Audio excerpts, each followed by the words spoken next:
यकम जुल हज को जिन अजीम हस्तियों का रिश्ता निकाह हुआ, उसमें आज हमें 4 अहम पॉइंट जो हैं वो मिलते हैं, जिनकी निशानदही 1400 साल पहले कर दी गई। इस दौर को मद्देनजर रखते हुए अगर आज हम अपने बच्चों के रिश्ते करते वक्त उन चीजों को फॉलो करें, उनको मद्देनजर रखें, तो जो रिश्ते आज अधूरे रह जाते हैं या कामयाब नहीं हो पाते, पायदार नहीं होते, बहुत हद तक इस पर काबू पाया जा सकता है।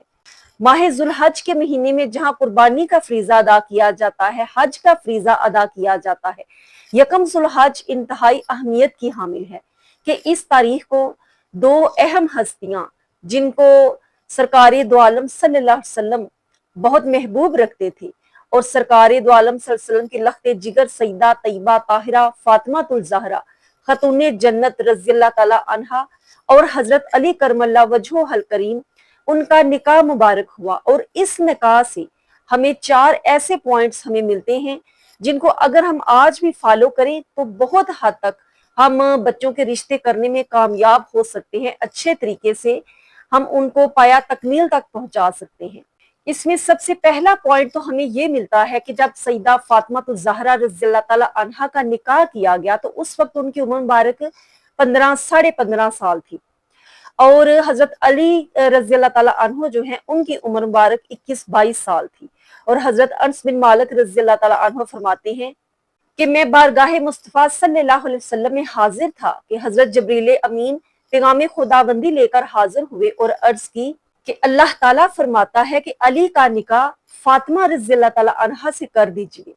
उधर हजरत अली रज़ियल्लाहु ताला अन्हु भी ये ख्वाहिश रखते थे दिल में कि वो हजरत सईदा फातिमा रज़ियल्लाहु ताला अन्हा का रिश्ता रसूलुल्लाह सल्लल्लाहु अलैहि वसल्लम से मांगे, जबकि इससे पहले हजरत अबू बकर सदीक रज़ियल्लाहु ताला अन्हु भी रिश्ता पूछ चुके थे, लेकिन आप सरकार ने इनकार फरमा दिया। फिर हजरत उमर रज़ियल्लाहु अन्हु ने भी पूछा तो आपने इनकार फरमा दिया। अब हजरत अब्दुर्रहमान बिन औफ रज़ियल्लाहु ताला अन्हु जो है उनके कहने पर हजरत अली रज़ियल्लाहु ताला अन्हु नबी पाक सल्लल्लाहु अलैहि वसल्लम की बारगाह में हाजिर होते हैं, लेकिन शर्म और झिझक की वजह से कुछ कह नहीं पाते। तो नबी पाक सल्लल्लाहु अलैहि वसल्लम चूंकि जानते होते हैं कि अली किस लिए हाजिर हुए हैं, तो फिर आप खुद ही पूछते हैं कि अली, क्या तुम फातिमा का रिश्ता लेने के लिए हाजिर हुए हो? तो हजरत अली रज़ियल्लाहु ताला अन्हु फरमाते हैं कि जी। नबी पाक सल्लल्लाहु अलैहि वसल्लम फरमाते हैं कि इंशाअल्लाह।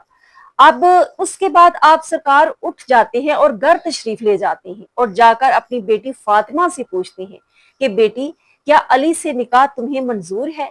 अब यहाँ पर ये पॉइंट जो है वो जाहिर होता है कि अल्लाह रब्बुल इज्जत जबरील के जरिए हुक्म खुदाबंदी फरमा चुका कि फातिमा का निकाह अली से कर दिया जाए और अल्लाह के आखिरी नबी भी उस पर अमल करने को तैयार बैठे हैं, जबरील पास बैठा है। लेकिन नबी पाक सल्लल्लाहु अलैहि वसल्लम ये तमाम चीजें देखते हुए, मद्देनजर रखते हुए अपनी बेटी फातिमा से पूछने जाते हैं, उनकी रजामंदी मालूम करने जाते हैं। तो इससे ये जाहिर होता है कि वालिदैन चाहे कितना ही आला रिश्ता तलाश कर लें, लेकिन बेटी का ये हक होता है कि उससे पूछा जाए, उसकी रजामंदी जो है वो मद्देनजर रखी जाए, उसकी पसंद नापसंद का ख्याल रखा जाए। तो यहाँ पर यही चीज दिखाई जा रही है कि अल्लाह और उसके रसूल के हुक्म के बावजूद नबी पाक सल्लल्लाहु अलैहि वसल्लम बेटी की रजामंदी पूछने के लिए जा रहे हैं। हालांकि वो जानते थे कि मेरी बेटी इनकार नहीं करेगी, लेकिन उम्मत को सिखाने के लिए ये अमल किया गया। और आज जरूरत है कि हम भी रिश्ता करते वक्त अपनी बच्चियों की रजामंदी को मद्देनजर रखें, उनसे पूछें कि उनकी पसंद नापसंद क्या है, ताकि बाद में होने वाले बहुत से मसाइल से बचा जा सके। और दूसरी चीज इसमें यह देखने को मिल रही है कि पहले हजरत अबू बकर सदीक का पैगाम आया तो आपने कबूल नहीं फरमाया, फिर हजरत उमर फारूक का पैगाम आया तो आपने कबूल नहीं फरमाया, हालांकि वो बहुत आला हस्तियां हैं, नबी पाक सल्लल्लाहु अलैहि वसल्लम को बहुत महबूब हैं और हजरत अबू बकर सदीक से ज्यादा रसूलुल्लाह सल्लल्लाहु अलैहि वसल्लम को कोई भी महबूब नहीं था। लेकिन आपने हजरत अली करमल्ला वजहुल करीम जो है उनका रिश्ता कबूल फरमाया। यहाँ ये पॉइंट हमें सीखने को मिलता है कि रिश्ता करते वक्त लड़के और लड़की का अफू देखा जाए, बराबरी देखी जाए, कि उनकी एज जो है वो भी हम पल्ला होनी चाहिए। तो यहाँ पर ये चीज हमें दिखाई गई है उम्मत को सिखाने के लिए। अब रिश्ता हो चुका, लेकिन जब रुखसती का वक्त आया तो नबी पाक सल्लल्लाहु अलैहि वसल्लम ने हजरत अली को बुलाया और फरमाया, अली रुखसती के लिए इंतजामात करो, तो तुम्हारे पास क्या महर में देने के लिए कुछ है? तो हजरत अली रजी अल्लाह ताला अन्हु ने अर्ज की, हजूर मेरे पास तो कुछ भी नहीं सवाए दो चीजों की, एक मेरी तलवार है और दूसरी मेरी जिरा है। तो नबी पाक सल्लल्लाहु अलैहि वसल्लम ने फरमाया कि तलवार तो तुम्हारे जहाद के लिए काम आएगी,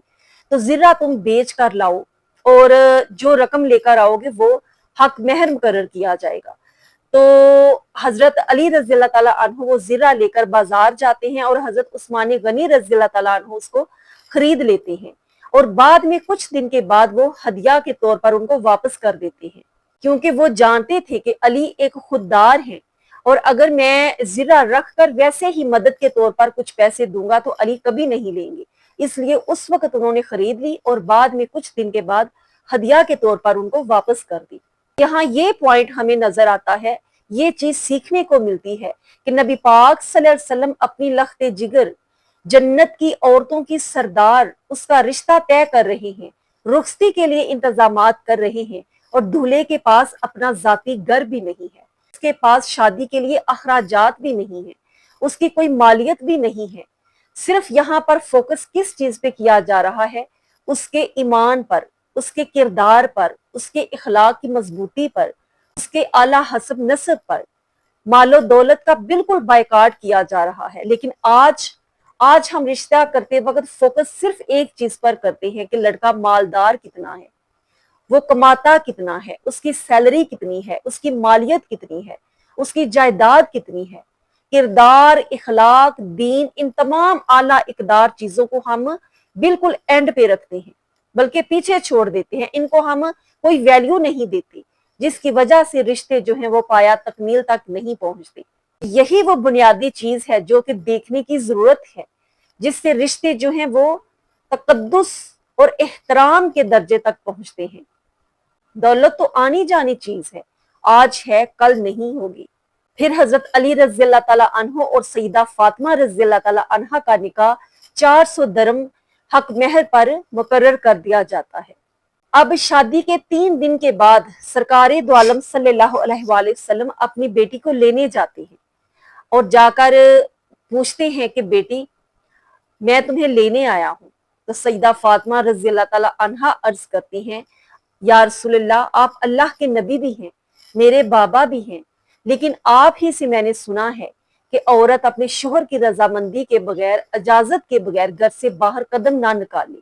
तो नबी पाक सल्लल्लाहु अलैहि वसल्लम की आंखों में आंसू आ जाते हैं और उस वक्त हजरत अली शेर खुदा रजी अल्लाह ताला अन्हु घर नहीं होते, तो आप सरकार दीवार के साथ कच्चे मकान में टेक लगाकर उसका इंतजार करते हैं। फिर हजरत अली रजी अल्लाह ताला अन्हु तशरीफ लाते हैं और जब नबी पाक सल्लल्लाहु अलैहि वसल्लम को बैठे देखते हैं